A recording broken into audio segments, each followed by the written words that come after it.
பாஜக உங்களுடைய கொள்கை எதிரின்னு சொல்றீங்கல்ல, திருப்பரங்குன்றத்தில் மத நல்லிணக்கத்தை கெடுக்கிற மாதிரி பண்ணாங்கல்ல, அப்ப ஏன் வாய முடிந்தீங்க? இந்தியா முழுக்க கிறிஸ்துவர்கள் அட்டாக் பண்றாங்க, சிறுபான்மையோர் அட்டாக் பண்றாங்க. நேற்று வாய திறக்கிறீங்களே, ஏன் கிறிஸ்துமஸ் இன்னைக்கு வாய திறக்கல? நீட் வேண்டாம் தமிழ்நாட்டு மக்கள் ஒட்டுமொத்தமாக சொன்னாங்க. நீட் எங்க இப்போ அந்த தீர்மான மசோதா எங்க போச்சு? ஆக்சுவலா எய்ம்ஸை கட்டின்னு இருக்கீங்க. அதை பத்தி ஏதாவது ஒரு கேள்வி உண்டா? ஏன் விஜய் கேட்கலாமே. கட்சியில வந்து எனக்கு அனுபவம் இல்லை, நீங்க இவ்வளவு நாள் சொன்னீங்கல்ல, இந்த அனுபவம் இல்லாத விஜய் வந்துட்டு நான் மாத்துவேன் எல்லாத்தையும் அப்படின்றாரு. கரெக்டுங்க, மாற்றுவார். இன்னைக்கு எடப்பாடி சரமாரியா வந்து வாக்குறுதி கொடுத்துட்டு இருக்காரு. 10,000 ரூபா கொடுப்பேன், 2,000 ரூபா கொடுப்பேன், 6,000 ரூபா கொடுப்பேன், 8,000 ரூபா கொடுப்பேன்னு எவ்வளோ ரூபா கொடுக்குறேன்னு இருக்காரு. விஜய் என்ன சொல்றாரு? திமுகவை பிடிக்காதவர்கள் இதுவரை அதிமுக ஓட்டு போட்டிருந்தாங்க. அது இயல்பாகவே அந்த இருதுருவ அரசியலில் கரெக்டாக வந்தது. இப்போ திமுகவை பிடிக்காதவர்கள் ஓட்டு அதிமுகவுக்கு போகும், விஜய்க்கும் போகும். அப்போ அது ரெண்டா பிரியும் போது அது இன்னும் தேர்தலுக்கு மிக குறுகிய நாட்கள் தான் இருக்கு. எப்படி இவங்க வந்து எல்லா மக்களையும் சந்திக்க போறாங்க? இவங்க கிட்ட இருக்கக்கூடிய திட்டங்கள் என்ன, ஐடியாலஜி என்ன, எதுவுமே இன்னுமே வெளியில கொண்டு வரலையே சார். சட்டம் ஒழுங்கு நான் அரசியல் சாசன சட்டத்தை நான் பள்ளி பாடத்திட்டத்துல சேர்ப்பேன். அதாவது மருத்துவம் நல்லபடியா பண்ணி கொடுப்பேன், உங்களுக்கு கல்வி வசதி நல்ல முதல் தரமா இருக்கும். இது எல்லாமே திமுக அரசு இப்ப என்ன சொல்லுது அப்படின்னா, இதுல எல்லாத்துலயுமே நாங்க வெள்ளாதான் இருக்கோம் அப்படின்றாங்க. அப்ப நீங்க இததான் நீங்க நார்மலா கொண்டு வரீங்க அப்படின்னா வேற என்ன புது ஐடியாலஜி இருக்கு? நீங்க அதை புதுசா என்ன எப்படி ப்ரொஜெக்ட் பண்ண போறீங்க?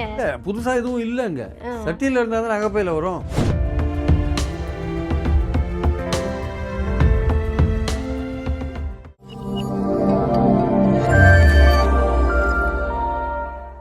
இப்போ இருக்கக்கூடிய இந்த 2026 அரசியல் களம் எப்படி இருக்குது? அதாவது தேர்தலை நோக்கி போயிட்டு இருக்கும்போது இந்த அரசியல் களம் கொஞ்சம் கொஞ்சமாக ஒரு ஹீட் வந்து ஜெனரேட் ஆகிட்டே இருக்குது. ஆக்சுவலாக இன்னும் கூட்டணிகள் வந்து இன்னும் ஒரு முழுமையாக செட் ஆகிடுத்தான்னா, செட் ஆகிடுத்துன்னு சொல்ல முடியல, செட் ஆகலைன்னு சொல்ல முடியல. அந்த மாதிரியான ஒரு ஃப்ளூயிடான ஒரு சுச்சுவேஷன் தான் போயிட்டுருக்கிறத நம்ம பார்க்குறோம். நம்ம அதாவது 4 அணிகள் போட்டின்றது உறுதியாகிடுது. ஆக்சுவலாக 4 முனை போட்டின்றது உறுதியாகிடுது. விஜய் வந்து களத்தில் வந்திருக்கிறது வந்து ஒரு வித்தியாசத்தை ஏற்படுத்தியிருக்கு. இதுவரையும் தமிழ்நாடு பார்த்த களத்திலேருந்து ஒரு வித்தியாசத்தை உண்டாக்கியிருக்கு. இதுவரையும் இருதுருவ அரசியல் தான் பார்த்தோம் நம்ம, திமுக அதிமுகன்னு. இப்போ 3ஆவதாக ஒரு பிளேயர், 4ஆவதாக சீமான் இருந்தால் கூட சீமான் வந்து ஒரு முதல்வர் கேண்டிடேட்டு, ஆட்சியை பிடிப்போன்ற மாதிரியான அந்த கோஷத்தை வைக்காமல் அவர் ஒரு ஐடியாலஜிக்கலாக ஒரு விஷயத்தை கையில் எடுத்துகிட்டு போயிட்டுருக்கார். ஆனால் அப்படி இல்லை. இப்போ வந்திருக்கிற விஜய் வந்து எனக்கும் திமுகவுக்கும் போட்டி, நான் தான் அடுத்த அரசாங்கத்தை அமைப்பேன்னு அந்த லெவலில் அதிமுகவை சைட்லைன் பண்ணுற அளவுக்கு தான் இருக்கோன்ற அளவுக்கு அவர் ஒரு நம்பிக்கையோட களத்தில் போயிட்டுருக்கிறத நம்ம பார்க்குறோம். ஸோ அவரை பயன்படுத்தி மற்ற திமுகவில் இருக்கிற கட்சிகள் சீட் அதிகமாக கேட்குறது, பவர் ஷேரிங் கேட்குறதுன்னு அவரை யூஸ் பண்ணி அவரை வந்து ஒரு வாய்ப்பாக பயன்படுத்தி கேட்குற லெவல்லையும் இருக்குது. ஸோ அவர் இந்த 26 தேர்தல் களத்தில் விஜய் வந்தது கண்டிப்பாக ஒரு மாற்றத்தை வந்து உண்டு பண்ணியிருக்கு. தமிழக அரசியல் களத்தில் ஒரு மாற்றத்தை உண்டு பண்ணியிருக்கு. கட்சிகளுக்கு வந்து கூட்டணி தலைமை தாங்கிற கட்சிகள்கிட்ட அதிக இடங்கள் கேட்கறதுக்கான ஒரு வாய்ப்பை கொடுத்துருக்கு. இல்லாட்டி நாங்கள் அங்கே போயிடுவோன்னு ஒரு மாதிரி இன்டைரக்டாக பிளாக்மெயில் பண்ணுற விஷயங்கள்.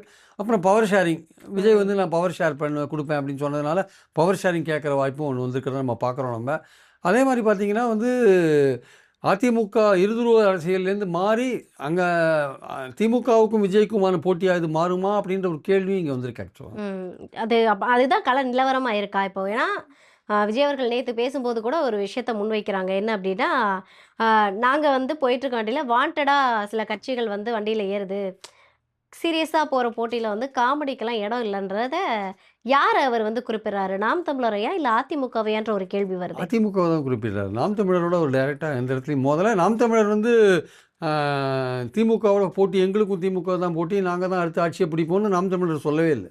அதனால் இங்கே வந்து வாண்டடாக வந்து வண்டியில் ஏறுறது வந்து இவங்க தான், அதிமுக தான். அதிமுக பாஜக அவங்க தான் வண்டியில் ஏறுறது, குறிப்பாக அதிமுக. அதாவது போன வாட்டி விஜய் வந்து ஒன்று பேசினார். என்ன பேசினார்னா வந்து அவரை நோக்கி அவர் பேசும்போது என்ன சொன்னார்னா, ஏன் நீங்கள் வந்து அதிமுக பாஜகவெல்லாம் அட்டாக் பண்ண மாட்டேறீங்க, வெறும் திமுகவை மட்டும் அட்டாக் பண்ணுறீங்கன்னு ஒரு கேள்வி கேட்டபோது மக்களால் ஒரு கேள்வி எழுப்புறாங்க சில பேர். மக்களால் டெலீட் செய்யப்பட்டவங்களெல்லாம் பற்றி நம்ம ஏன் கவலைப்படணும் அப்படின்னு சொன்னது அதிமுக பாஜகவை பற்றி. அது மட்டும் இல்லை, இருட்டை பார்த்து எதுக்கு கல்லடிக்கணும் அப்படின்னு சொன்னார். ரெண்டுமே வந்து அதிமுகவை பற்றி தான் சொன்னார். அதுக்கு உடனே அதிமுக தரப்புலேருந்து ரொம்ப கடுமையான ரியாக்ஷன்ஸ்லாம் வந்தது. நீங்கள் 1.5 கோடி ரூபா வரி கட்டாத போயிட்டீங்க, நீங்கள் நேர்மை தேவை, அது இதுன்னு ஏகப்பட்டது. செல்லூர் ராஜு, உதயகுமார், எடப்பாடி உட்பட எல்லாருமே எகிரி பாஞ்சு குதிரி கடிச்சிட்டாங்க விஜயை போட்டு. அதனால் இப்போ அதோட தொடர்ச்சியாக தான் நம்ம இதை பார்க்குறோம். வாண்டடாக வந்து சில பேர் வண்டியில் ஏறுறாங்க அப்படின்னா அது அதிமுக தான். ஒரு 50 ஆண்டு காலம் அனுபவம் உள்ள ஒரு கட்சியை போயிட்டு காமெடியான கட்சியை பற்றி நம்ம எடுத்துக்க வேண்டாம்னு சொல்றது சரியான பார்வை இல்லை. உண்மையிலேயே அதுதான் ஆச்சரியமாக இருக்குது. ஒரு லெஃப்ட் ஹேண்டில் வந்து டீல் பண்ணுறாரு விஜய் இந்த அதிமுகவை லெஃப்ட் ஹேண்டில் டீல் பண்ணுற அளவு அதிமுக பலவீனமாக இருக்கான்னா இல்லை. அது ஒரு 19-20% ஓட்டை வாங்கியிருக்கு. நான் இல்லைன்னு சொல்ல வரல. போன எலெக்ஷனில் வாங்கிட்டு. ஆனால் இந்த எலெக்ஷன் வித்தியாசமான எலெக்ஷன். இதில் வேறு யாருக்குமே இடம் இல்லை. எங்களுக்கும் திமுகவுக்கும் தான் போட்டி அப்படின்னு வந்து விஜய் உறுதியாக இருக்கார். அது அவருடைய நம்பிக்கையை வெளிப்படுத்துகிற ஒரு விஷயமாக தான் நான் பார்க்குறேன். அவருக்கு ஒரு பெரிய பிரம்மாண்டமான கூட்டம் வருது. இளைஞர்கள், இளம் பெண்கள்லாம் வராங்க. இந்த அரசியல் கட்சிகளுக்கு இளம் பெண்கள் வரதெல்லாம் ரொம்ப ஆச்சரியமான விஷயம். அவரோட கூட்டத்துக்கு இளம் பெண்கள் நிறைய பேர் வராங்க. எல்லாமே ரசிகைகளாக இருக்காங்க வச்சுக்கோங்களேன், வராங்க. ஸோ அதனால் வந்து அவர் என்ன நினைக்கிறாரு, தனக்கு வர இந்த கூட்டம் அப்படியே ஓட்டாக மாறும் என்று நினைக்கிறார். அவர் மாறுமா இல்லையானது நமக்கு தெரியாது.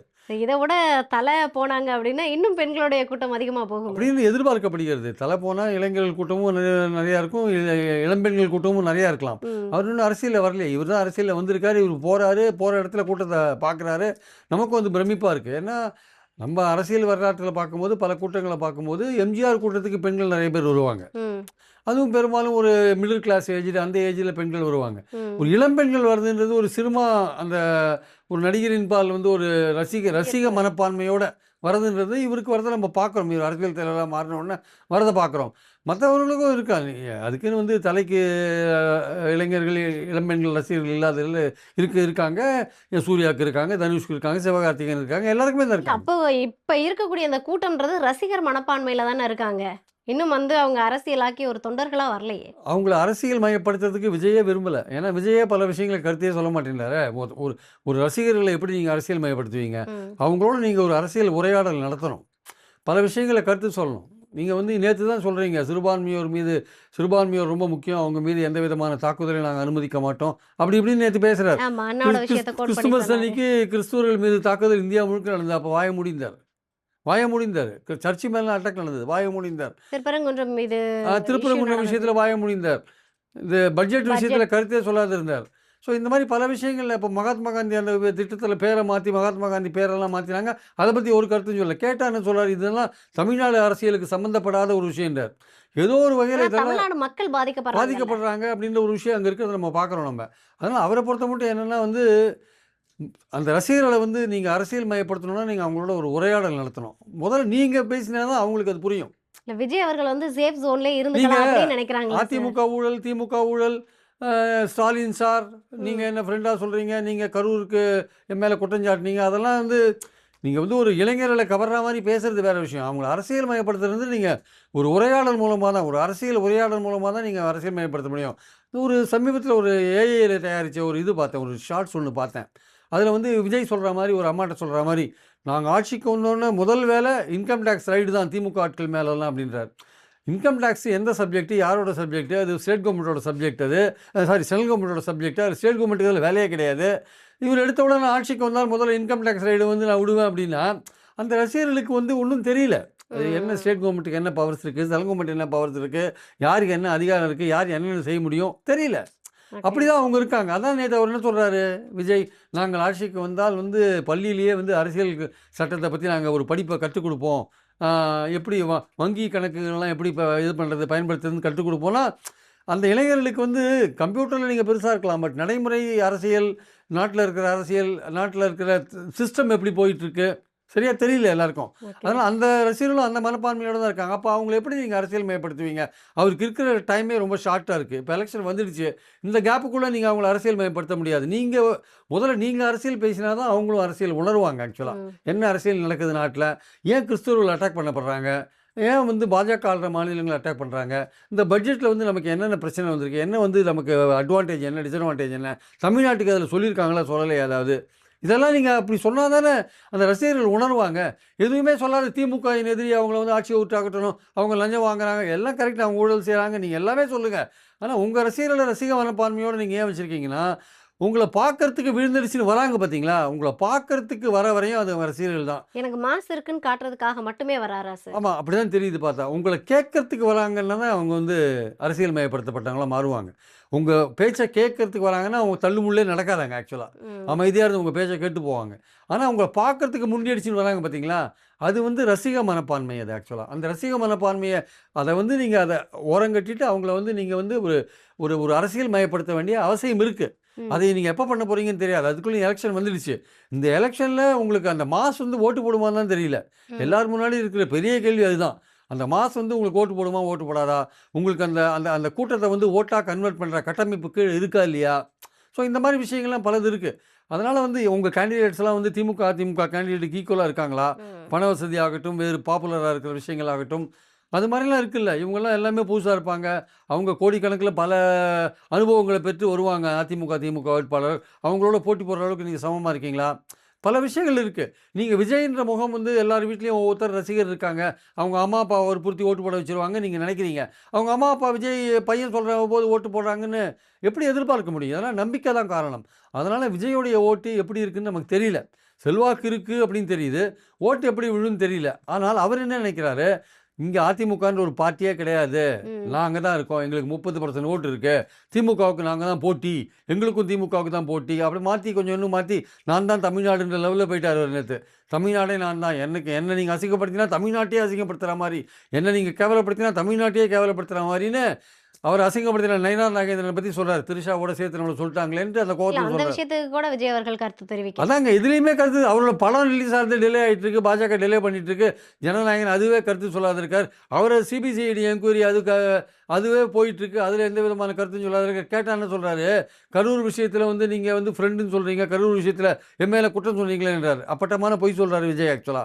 கரூர் விஷயத்துல முதல்வர் சொன்ன ஒரே விஷயம் என்னன்னா, எந்த ஒரு அரசியல் தலைவரும் தன்னுடைய தொண்டர்கள் இறப்பதை விரும்ப மாட்டார்கள் அப்படின்னு தான் சொன்னார். தட் மீன்ஸ் வந்து நீங்க இது வந்து எதேர்ச்சியா நடந்த ஒரு ஆக்சிடென்ட் அப்படின்னு முதல்வரே சொல்றார்.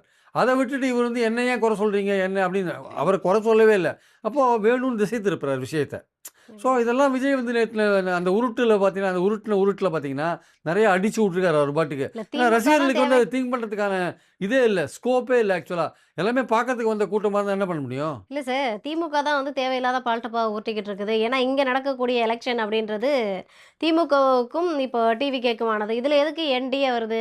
என் முதலமைச்சர் என்ன போய் டெல்லியில நிக்க போறாரான்றாரு. அப்போ ஒரு நாட்டு அரசியலே புரிஞ்சுக்காத இருக்காருன்னு அர்த்தம் விஜய். விஜய் இந்த தமிழ்நாட்டு அரசியலே புரிஞ்சுக்காத இருக்கார். தமிழ்நாட்டுல என்ன பிரச்சனை? கவர்மெண்ட் ஏன் நடத்த முடியல? ஊரக வேலைவாய்ப்பு நிதியே வரமாட்டேங்குது. கல்வி நிதியே வரமாட்டேங்குது. மும்மொழின்ற பேர்ல ஹிந்திய ஏன் திணிக்கிறாங்க? இதெல்லாம் பண்றது யாரு? மகாத்மா காந்தி ஜல்ஜீவன்ல துட்டு குடுக்காத இருக்கிறது யாரு? அப்புறம் வந்து நம்ம கீழடியோட தொன்மைய வந்து மறைக்கிறது யாரு? ஆளுநர் மூலமா தொந்தரவு குடுக்கறது யாரு? எல்லாமே மத்திய அரசு தானங்க. அப்ப இங்க வந்து மத்திய அரசு தான் வந்து தமிழ்நாட்டு அரசாங்கத்த முடக்கி போடுற விஷயத்த மத்திய அரசு பண்ணுது. அத மக்கள்ட்ட கொண்டு போறாங்க. அது வந்து அவங்களுக்கு வெற்றியா இருக்கு. திமுக அணிக்கு வந்து இந்த விஷயம் வந்து வெற்றிய குடுத்துருக்கு பார்லிமென்ட் எலக்ஷன்ல. அது இப்போ பாஜக பின்னாடி அதிமுக இருக்கிறதுனால 2த்தையும் ஒண்ணா சேர்ந்து அட்டாக் பண்றாங்க. தமிழ்நாடு கவர்மெண்ட்ட நாங்க நெனச்சபடி நடத்த முடியல. எங்களுக்கு ஃபண்ட்ஸ் கன்ஸ்ட்ரெயின்ட்னால நாங்க சில விஷயங்கள் பண்ண முடியல. அதுக்கெல்லாம் காரணம் மத்திய அரசு தான். மத்திய அரசு அதிகாரத்த பறிக்கிற விஷயங்கள பண்ணுது. நிதி குடுக்க மாட்டேங்குது. அ ஆளுநர் மூலமா தொல்ல குடுக்குது. இந்த மாரி மொழிய திணிக்குது. இந்த மாதிரி பல விஷயங்கள் இருக்குல்ல. எல்லாமே தமிழ்நாடு கவர்மெண்ட் அஃபெக்ட் பண்ற ஒரு விஷயம். அப்ப அத சொல்லாம வேற எத திமுக சொல்லும்? அதுதான் சொல்லுவாங்க. அந்த விஷயத்த தான் சொல்லுவாங்க. மத்தபடி அவங்க என்ன பண்றாங்களோ அத பண்ணியிருக்காங்க. அவங்க ஏதோ மகளிர் உரிமை தொகை அது இது பிரேக்ஃபாஸ்ட் போடுறதுன்னு அவங்க ஒரு பெரிய சாதனை பட்டியல் அளக்குறாங்க. அவங்களுக்கு எதிரா பல விஷயங்கள் பெண்களுக்கு பாதுகாப்பு இல்ல. அது இதுன்னு அது ஒரு பக்கம் எடப்பாடி போன்றவர்கள் இவன் விஜய்யே சொல்லிட்டு இருக்காரு வச்சுக்கோங்களேன். அது 2மே மக்கள் முன்னாடி போயிருக்கு. மக்கள் என்ன டிசைட் பண்றாங்கன்னு தெரியாது. அதனால வந்து இவருக்கு தமிழ்நாடு அரசியல்ல வந்து இன்னைக்கு கவர்மெண்ட் எப்படி மத்திய அரசு செயல்பட விடாம பண்ணுதுன்றது மக்கள்ட்ட கொண்டு போக வேண்டிய முக்கியமான விஷயம். அதுதான் வந்து திமுக செய்றாங்க. இல்ல தொடர்ந்து விஜய் அவர்கள் எல்லா இடத்துலயும் பதிவு பண்றாங்க. என்ன அப்படின்னா, நான் வந்து பாஜகவ விமர்சனம் பண்ணணும்னு அவசியமே இல்ல. ஏன்னா, இங்க நடக்குது அப்படின்றது சட்டமன்ற தேர்தல். நான் ஏன் வந்து பாஜகவ தேவையில்லாம விமர்சனம் பண்ணணுன்றாரு. பாஜக உங்களுடைய கொள்கை எதிரின்னு சொல்றீங்கல்ல. திருப்பரங்குன்றத்தில மத நல்லிணக்கத்த கெடுக்கிற மாரி பண்ணாங்கல்ல. அப்ப ஏன் வாய மூடினீங்க? நம்ம ஊர்ல மத நல்லிணக்கத்த கெடுக்கிற மாரியான ஒரு விஷயத்த பாஜக பண்ணுது. ஏன் வாய மூடி நிக்கீங்க? இந்தியா முழுக்க கிறிஸ்துவர்கள் அட்டாக் பண்றாங்க. சிறுபான்மையோர அட்டாக் பண்றாங்க. நேத்து வாய திறக்கிறீங்களே, ஏன் கிறிஸ்மஸ் அன்னைக்கு வாய திறக்கல? அதனால வந்து பாஜக கொள்கை எதிரின்னு சொன்னா மட்டும் போறாது. பாஜகவுடைய பாலிசியினால நாட்டு மக்கள் எப்படி அஃபெக்ட் ஆயிருக்காங்க? தமிழ்நாட்டு மக்கள் எப்படி அஃபெக்ட் ஆயிருக்காங்க? நீட்டுக்காக ஒரு தீர்மானம் நிறைவேத்தி அனுப்பிச்சாச்சு. அந்த தீர்மானம் எங்க போச்சு? நீட் வேண்டாம் தமிழ்நாட்டு மக்கள் ஒட்டுமொத்தமா சொன்னாங்க. நீட் எங்க இப்போ அந்த தீர்மானம் மசோதா எங்க போச்சு ஆக்சுவலா? எய்ம்ஸ கட்டினே இருக்கீங்க. அத பத்தி ஏதாவது ஒரு கேள்வி உண்டா? ஏன் விஜய் கேட்கலாமே. எய்ம்ஸ் எப்போ ப்ராமிஸ் பண்ணீங்க? எப்போ கட்டுறீங்க? மத்திய அரசு என்ன பண்றீங்கன்னு கேட்கலாமே. இது மாரி பல விஷயங்கள் கேட்கலாம்ல. மத்திய அரசு செய்யாத பல விஷயங்கள் கேட்கலாம். எதுக்கு எங்க கீழடி தொன்மைய நீங்க மறைக்கிறீங்க? அந்த ரிப்போர்ட்ட ஏன் ஒத்துக்க மாட்டேன்றீங்கன்னு கேட்கலாம்ல. எங்களுடைய பண்பாடு, கலாச்சாரம், நாகரீகத்துக்குள்ள நீங்க ஏன் வரீங்க? நீங்க வந்து தொகுதி மறுசீரமைப்புன்னு எங்க தொகுதிகள ஏன் குறைக்கிறீங்க? பல விஷயங்கள் கேட்கலாம். மத்திய அரசோட அ செயல்பாடுகள் பலது தமிழ்நாட்ட அஃபெக்ட் பண்ணுதுல்ல. அப்போ வந்து கேட்க வேண்டிய அவசியம் இருக்குல்ல. நீங்க ஆட்சிக்கு வந்தா தான் அதோட உஷ்ணத்த உணர முடியும். ஹீட்ட யூ வில் ஃபீல். ஃபண்ட்ஸ் கொடுக்காத ஒருத்தர் இருக்காங்கன்னா, பல திட்டங்களுக்கு ஃபண்ட்ஸ் கொடுக்காத இருக்காங்கன்னா, எப்படி கவர்மெண்ட்ட நடத்த முடியும்? திமுக நடத்துது, கடன் வாங்கி நடத்துது. அதுவே கடன் வாங்குறதே ஒரு குறையா சொல்லிட்டு இருக்காங்க. அப்போ ஃபண்ட்ஸ் ஒழுங்கா குடுத்தா ஏன் கடன் வாங்குறாங்க?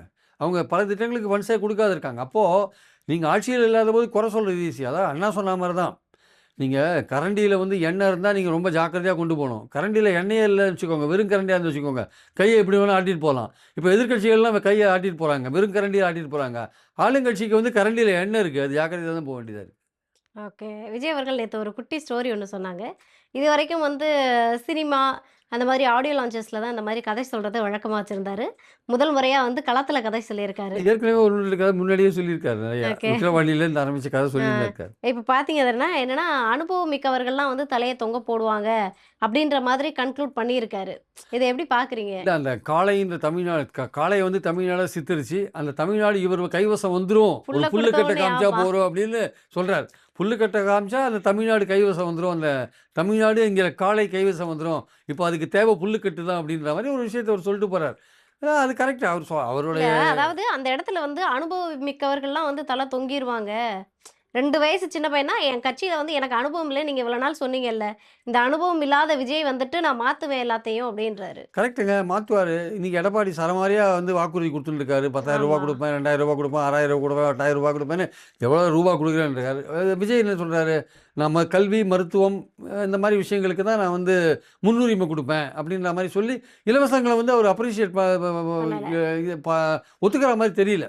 அத வந்து மக்கள வந்து ஒரு ஃபினான்ஷியலா வந்து எக்விப் பண்ணணும், எம்பவர் பண்ணணுன்றது தான் அவருடைய நோக்கமா இருக்கு. ம். அதுக்கு வேலைவாய்ப்பு போன்ற விஷயங்கள் ஒரு கன்ஸ்ட்ரக்டிவா பண்ணணும்னு அவர் நினைக்கிறார். ஆனா அது உண்மை. அவர் நினைக்கிறது உண்மை. அது அது அது நடக்கிற வரையும் இன்டரிமா வந்து ஒரு இடைக்காலத்தில இந்த ஏற்பாடுகள்லாம் கவர்மெண்ட் பண்றாங்க. ரூபா குடுக்குற விஷயங்கள்லாம். இதுவும் ஒரு வகையில ஒரு சமூக ரீதியான ஒரு விஷயம் தான் ஆக்சுவலா இந்த ம். பணம் குடுக்குறது விஷயம். அது விஜய் ஒத்துக்கலன்றத நம்ம பார்க்குறோம்.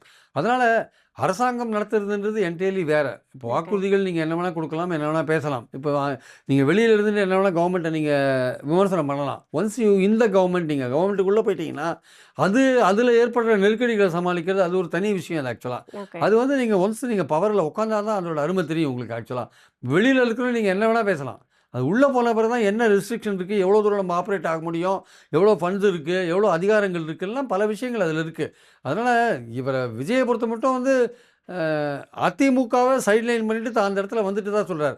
அது அது நிஜம் தானா? அது நடக்கக்கூடிய காரியமான்றது தான் இப்ப கேள்வியா இருக்கு ஆக்சுவலா. ஓகே. அது பாசிபிள் நீங்க நினைக்கிறீங்களா சார்? அது எனக்கு தெரிஞ்ச வரையும் ரொம்ப கஷ்டமான ஒரு காரியம். ம். ஏன்னா வந்து அதிமுக என்கிற கட்சி கிட்டத்தட்ட 54 வருஷமா இங்க இருக்கு. ம். அதுக்குன்னு ஒரு வோட் பேங்க் இருக்கு. ஆனா அது கேர்ஃபுல்லா இருக்க வேண்டிய அவசியம் இருக்கு. அதனால தான் அவங்க இவ்வளோ வாக்குறுதி குடுக்குறாங்க எடப்பாடி. அதாவது என்னன்னா வந்து திமுகவை பிடிக்காதவர்கள் இதுவரை அதிமுகவுக்கு ஓட்டு போட்டிருந்தாங்க. ம். அது இயல்பாவே அந்த இருதுருவ அரசியல்ல கரெக்ட்டா வந்தது. ம். இப்போ திமுகவை பிடிக்காதவர்கள் ஓட்டு அதிமுகவுக்கும் போகும், விஜய்க்கும் போகும். ஓகே. அப்ப அது 2ஆ பிரியும்போது அது 3ஆவே பிரியுது. நாம் தமிழருக்கும் போது வச்சுக்கோங்க. ஆமா. அப்போ அது வந்து திமுகவுக்கு ஒரு அட்வான்டேஜா மாறுது. ம். நீங்க நீங்க 20, அவர் 20, இன்னொருத்தர் 20, 3 20, 60 ஓட்டு வாங்கிறீங்க. நான் 25 ஓட்டு வாங்கி நான் வந்து வின் பண்ணிடுவேன். நம்மளுடைய தேர்தல் அமைப்பு அப்படித்தானே இருக்கு. அதனால 25 ஓட்டு வாங்கி நான் வின் பண்ணிட்டு போயிட்டே இருப்பேன். அந்த ஓட்டுக்கள் எதிர் ஓட்டுக்கள் 3ஆ பிரியுது. ம். அது தவிர விஜய் வந்து ஒரு ஸ்பாய்லரா இருப்பாரா, கேம் சேஞ்சரா இருப்பாரா தெரியாது. அவர் வந்து ஏடிஎம்கே ஓட்டு எடுப்பாரா, ஏடிஎம்கே ஓட்டு எடுப்பாருன்னா திமுக எதிர்ப்பு ஓட்ட எடுப்பாரு. அவர் ஓகே. திமுக ஓட்டு எடுப்பாருன்னா திமுகவுக்கு போற மைனாரிட்டி ஓட்ட கொஞ்சம் எடுப்பாருன்ற ஒரு பேச்சு இருக்கு. அது எவ்வளோ தூரம் எடுப்பாருன்னு நமக்கு தெரியாது. பாஜக எதிர்ப்ப வந்து தீவிரமா கையாண்டாருன்னா, திமுகவுக்கு போற மைனாரிட்டி ஓட்ட எடுப்பார். ஆனா பாஜக எதிர்ப்பை இவரு கையாள மாட்டேன்றார். கொள்கை ம். எதிரின்னு பாஜகவ சொல்லிட்டு பேசாம உட்காந்துருக்காரு. சைலன்ட்டா கடந்து போறார். அப்ப இவருக்கு எப்படி மைனாரிட்டிகள் ஓட்டு போடுவாங்க? மைனாரிட்டியோட முக்கியமான விஷயமே நீங்க பாஜக எதிர்ப்ப தீவிரமா கையாளணும். ம். கையாளலைன்னா என்ன ஆகும்? உங்களுக்கு மைனாரிட்டி உங்கள நம்ப மாட்டாங்க. ஏற்கனவே திருமாவளவன் என்ன சொல்றாரு? விஜய் வந்து பாஜக பி டீம்ன்றார். அது ம். உண்மையோ பொய்யோ தெரியாது. இந்த மாரி ஒரு எண்ணம் இருக்கு. அப்ப நீங்க பாஜகவ தீவிரமா களமாட வேண்டிய அவசியம் இருக்கு. அவங்க அவங்க சென்னையில அவங்க தமிழ்நாட்டுல ஆட்சியில இல்லன்றது இல்ல. அவங்க பண்ற பல விஷயங்கள் மத்தியிலேருந்து அவங்க பண்ற பல விஷயங்கள் தமிழ்நாட்டு நிர்வாகத்த அஃபெக்ட் பண்ணுது. அத நீங்க பேச வேண்டிய கட்டாயத்துல இருக்கீங்க. அது வந்து மாநில சுயாட்சி அதிகாரத்த பறிப்பெல்லாம் இருக்கு. நீங்க ஆளுநர் வேண்டான்னு சொல்றீங்கல்ல. நீங்க விக்கிரவாண்டியில பேசும்போது கொள்கை அறிவிப்புல ஆளுநர் ஆமா. வேண்டான்னு சொன்னீங்கல்ல. அப்ப நீங்க இந்த ஆளுநர வந்து நீங்க கண்டிக்கணுமா வேண்டாமா? பல விஷயங்கள்ல வந்து உள்ள தலையிடுறாரு. ஒரு உரைய கூட படிக்க மாட்டேன்றாரு. பல விஷயங்கள் பண்றாரு. மசோதாவ அங்க அப்ரூவ் பண்ண மாட்டேன்றாரு. எல்லாத்தையும் வாங்கி ஊற போட்டு வச்சிருக்காரு. இதெல்லாம் இருக்குல்ல. அப்படிலாம் இருக்கும்போது நீங்க வந்து இந்த விஷயங்கள்லாம் எப்படி மாநில அரசு அஃபெக்ட் பண்ணுதுன்னு நீங்க கண்டிக்கணும். நாங்கள் ஆட்சிக்கு வந்தால் நாங்க வந்து மாநிலத்தோட அதிகாரத்த என்ஷூர் பண்ணுவோம். நிதிய வந்து கேட்டு பெறுவோம். உரிமையோட கேட்டு பெறுவோம்னு அந்த மாரி விஷயங்கள்லாம் சொல்லணும். அதெல்லாம் சொல்லாமல் நீங்கள் சைலண்ட்டாக நீங்கள் வந்து பாஜகவை கடந்து போனீங்கன்னா, நீங்கள் பாஜகவை கொள்கை எதிரின்னு சொல்கிறதுல எந்த விதமான அர்த்தமும் கிடையாது. அவங்க பாஜகவ மட்டும் கடந்து போகல. கடந்த நெறைய பிரச்சனைகள வந்து ஈஸியா கடந்து போறாங்க. ஒரு 1 மாதத்துக்கு ஒரு தடவ வந்தாங்க. இப்போ ஒரு 10 நாளைக்கு ஒரு தடவ வெளியில வந்து பார்க்குறாங்கன்றப்போ, இன்னும் தேர்தலுக்கு மிக குறுகிய நாட்கள் தான் இருக்கு. எப்படி இவங்க வந்து எல்லா மக்களையும் சந்திக்க போறாங்க? இவங்க கிட்ட இருக்கக்கூடிய திட்டங்கள் என்ன? ஐடியாலஜி என்ன? எதுவுமே இன்னுமே வெளியில கொண்டு வரலையே சார். இல்ல அதுதான் சொல்றாரே, நான் வந்து கல்வி, வேலைவாய்ப்பு, நான் வந்தா வந்து லஞ்சம், ஊழல்லாம் இருக்காது. அப்படின்லாம் சொல்றாரு. சரி, அதான் இப்போ ஒரு பொதுவான ஒரு களத்துக்கு வாக்குறுதிகள் தான். வர எல்லாருமே எல்லாமே சொல்லக்கூடிய பொதுவான ஒரு விஷயம். வாக்குறுதிகள் ஆமா, தான். நான் பெண்களோட பாதுகாப்புல என்ஷூர் காம்ப்ரமைஸ் பண்ண பண்ணுவேன்றாரு. மாட்டேன். சட்டம் ஒழுங்க நான் சீராப்பா செயற்படுத்துவேன். வச்சுப்பேன்றாரு. ஆமா, அரசியல் சாசன சட்டத்த நான் பள்ளி பாடத்திட்டத்துல சேர்ப்பேன். அதாவது மருத்துவம் நல்லபடியா பண்ணி கொடுப்பேன் உங்களுக்கு. கல்வி கல்வி வசதி நல்ல முதல் தரமா இருக்கும். இது எல்லாமே திமுக அரசு பொதுவா இப்ப சொல்ற என்ன விஷயம். சொல்லுது அப்டின்னா, இதுல எல்லாத்துலயுமே நாங்க வெல்லா தான் இருக்கோம் அப்டின்றாங்க. அப்ப எல்லா நீங்க இத தான் நீங்க நார்மலா கொண்டு வரீங்க அப்டின்னா, வேற என்ன புது ஐடியாலஜி இருக்கு? ஒண்ணும் நீங்க புதுசா அத இருக்க முடியாது. புதுசா என்ன எப்படி ப்ரொஜெக்ட் பண்ண போறீங்க? இல்ல புதுசா எதுவும் இல்லங்க. ஆ. சட்டியில இருந்தா தானே அகப்பையில வரும். ஏதாவது புதுசா நீங்க அவர் தேர்தல் அறிக்கையில சொன்னா நம்ம ஏதாவது எதிர்பார்க்கலாம். அவருடைய தேர்தல் அறிக்கையை பார்க்கணும். இப்ப நீங்க ம். ஊழல்னே சொல்றீங்க வச்சுக்கோங்களேன். திமுக, அதிமுக ஊழல்னு சொல்றீங்க வச்சுக்கோங்க. ம். சரி நீங்க நேர்மையா இருக்கீங்களா? ₹1,50,00,000 உங்களுக்கு வருமான வரி அபராதம் போட்டாங்கல்ல இப்போ. அத நீங்க கட்டாத கேஸ் போட்டீங்க. கோர்ட் உங்கள கட்ட சொல்ட்டான்ல. உண்மையிலேயே புலி படத்துக்கு வருமானத்த நீங்க கணக்குல காட்டாத இருந்தீங்களா? அதோட விளைவு தானே இது. அப்போ புலி படத்துக்கு எவ்வளோ நீங்க வருமானம்? 15,00,00,000 தான் உங்க வருமானமா? ஒரு படத்துக்கு ₹200,00,00,000 வாங்குறதா சொல்றாங்க. உண்மையான உங்க வருமானம் என்ன? அப்ப அரசாங்கத்துக்கு நீங்க வருமானத்த மறைச்சிருக்கீங்க. அப்ப நீங்க நேர்மையா இருக்கீங்களா இல்லையா? உங்க இறக்குமதி பண்ண காருக்கு வரி கட்டுறதுக்கு ஏன் நீங்க சேலஞ்ச் பண்ணீங்க? இறக்குமதி பண்ணா காருக்கு வரி கட்டணும்னு தெரியும்ல. அது ஏன் கட்டல நீங்க? ஸோ இந்த மாரி பல விஷயம் இருக்கு. நீங்க தனிப்பட்ட முறையில நேர்மையா இருக்கீங்களா? நீங்க மத்தவங்கள ஊழல் சொல்லுங்க. திமுக ஊழல் பண்ணியிருக்கு, அதிமுக ஊழல் பண்ணியிருக்கு. எல்லாம் நீங்க சொல்லுங்க. விமர்சனம் பண்ணுங்க. நீங்க நேர்மையா இருக்கீங்களான்னா அதுக்கு பதில் கிடையாது. அத பத்தியே பேச மாட்டேன்றார். ஏன் வருமான வரி கட்டல? புலி படத்தோட வருமானத்த ஏன் மறைச்சீங்கன்னு அதுக்கு பதிலே கிடையாது. அத எப்படி கண்டுபிடிச்சாங்க? உங்கள நெய்வேலியிலேருந்து அரெஸ்ட் பண்ற மாரி பண்ணி இந்த அருள்ராஜன் கூட்டு வந்தாரு. உங்க கூட இருக்கிற அருள்ராஜன் கூட்டு வந்தாரு. இங்க வந்து உங்க வீட்லாம் ரைடு பண்ணாங்க, ஆஃபீஸ்லாம் ரைடு பண்ணாங்கல்ல. அப்ப நீங்க புலி படத்தோட வருமானத்த மறைச்சிருக்கீங்க ₹15,00,00,000ன்னு கணக்குல ₹15,00,00,000 மறைச்சிருக்கீங்க. ஆனா உண்மையிலேயே கணக்கு இல்லாத பணம் எவ்வளோன்னு தெரியாது.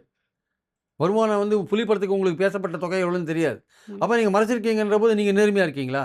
அதுக்கு ஏன் உங்ககிட்ட இருந்து பதில் இல்ல? சொல்லுங்க. அது உங்க தனிப்பட்ட விஷயம் நீங்க சொல்லலாம். ஆனா, நீங்க வந்து ஒரு நேர்மையற்ற ஒரு செயல்ல இறங்கியிருக்கீங்கன்னு தானே அது சொல்லுது. சினிமா உலகத்துல இருக்கிறவங்க எல்லாருமே நேர்மையற்ற அந்த கருப்பு பணத்துல இருக்காங்கன்றது உண்மை. ஆனா, நீங்க வரும்பொழுது, நீங்க இந்த மாரி அரசியலுக்கு வரும்போது, மத்தவங்கள குறை சொல்ல வேண்டிய கட்டாயம் உங்களுக்கு வரும்னு நல்லா தெரியும். அப்ப நீங்க வந்து சுத்தமா இருக்க வேண்டிய அவசியம் இருக்கா இல்லையா? அப்ப நீங்களே வந்து பல விஷயங்கள கிளாரிஃபை பண்ண வேண்டியிருக்கு. இல்ல டிவிக்கேல இருக்க எல்லாருமே 100% தூய சக்தின்ல சார் சொல்றாங்க. அப்படிலாம் சொல்ல முடியாது. அப்படிலாம் இப்போ விஜய் விஷயத்திலேயே இந்த மாரி இருக்கே. அவர் தூய சக்தியா அப்போ அவரு? அவர் அரசாங்கத்துக்கு வருமானத்த மறைச்சதுன்றது ஒரு நேர்மையற்ற செயலா இல்லையா? நேர்மையற்ற செயல்னு ஒத்துக்கோங்க. இல்லங்க அது உலகத்தில எல்லாரும் பண்றாங்க, திரைப்பட உலகத்தில எல்லாரும் பண்றாங்கன்னா, சரி அப்ப எல்லாரும் பண்றாங்க நானும் பண்றேன். அப்ப நான் வந்து நீங்க இதெல்லாம் கண்டுக்கூடாதுன்னு கண்டுக்காத போ சொல்றீங்களா? அதனால நேர்மையா இருக்கணும். குறைஞ்சபட்ச நேர்மை இருக்கணும் ஆக்சுவலா வந்து. ஓகே. இப்போ அறிவிப்புகள் அப்படின்ற விஷயம் நேத்து வந்து தாவேக்கா ஒரு அறிவிப்புகள் கிட்டத்தட்ட ஒரு 15 அறிவிப்புகள் குடுத்தது. அதுக்கு மறுநாளே வந்து விஜய் அவர்கள் குடுத்த அறிவிப்பு அப்படின்றதுல எந்த இலவசமும் இல்ல. மீனவர்கள், நெசவாளர்களுக்குமே தேவையான நேரத்தில தேவையானத பண்ணி குடுப்பேன்னாங்க. ஆனா அதிமுக வந்து 3 கட்டமா வந்து தேர்தல் வாக்குறுதிய வெளியிட்டு இருக்குது. எல்லாத்துலயுமே இலவசம் மட்டும் தான் பார்க்கப்படுது. அப்ப வந்து உச்சநீதிமன்றமே வந்து கடுமையான ஒரு விமர்சனத்த முன் வச்சது. நீங்க இந்த மாதிரி இலவசம் குடுத்தீங்கன்னா, மக்கள் வேலைக்கே போக வேண்டாமே அப்படின்னு கடுமையா அவங்களுடைய எதிர்ப்ப பதிவு பண்ணியுமே, இன்னுமே நான் அந்த இலவசத்த தான் குடுப்பேன் அப்படின்னா, அதுல என்ன மாதிரியான ஒரு தேர்தல் அணுகுமுறையா இருக்கு? ஒரு சாரார் வரி கட்டுறாங்க, ஒரு சாராருக்கு இலவசமா குடுக்குறீங்கன்னு இந்த உச்சநீதிமன்ற தலைமை நீதிபதி சொன்னார். ம். ஒரு சாரார் மட்டும் அவங்ககிட்ட வரிய வாங்குறீங்க, இன்னொருத்தருக்கு ஃப்ரீயா குடுக்குறீங்க. அப்போ அவங்க வேலைக்கே போ வேண்டாமான்ற மாரியெல்லாம் பேசினார் அவர் ஆக்சுவலா. அது ஏன் அந்த கேஸ் வந்ததுன்னா, இந்த இலவச மின்சாரம் 100 யூனிட் குடுக்குறாங்க இல்லையா? அதனால எலக்ட்ரிசிட்டி போர்டுக்கு நஷ்டம் உண்டாகுதுல்ல. ம். அத ஒட்டுன மாரி தான் அந்த கேஸ் வருது ஆக்சுவலா. இப்போ பாருங்க, இப்போ குடுத்த வாக்குறுதியில விசைத்தறி தொழிலாளர்களுக்கும், கைத்தறி தொழிலாளர்களுக்கும் வந்து ஒருத்தவங்களுக்கு அ 300 ஒ யூனிட், அந்த 1400 யூனிட். யூனிட்ஸ் வந்து ரைஸ் பண்ணியிருக்காங்க. ஃப்ரீ யூனிட்ஸ.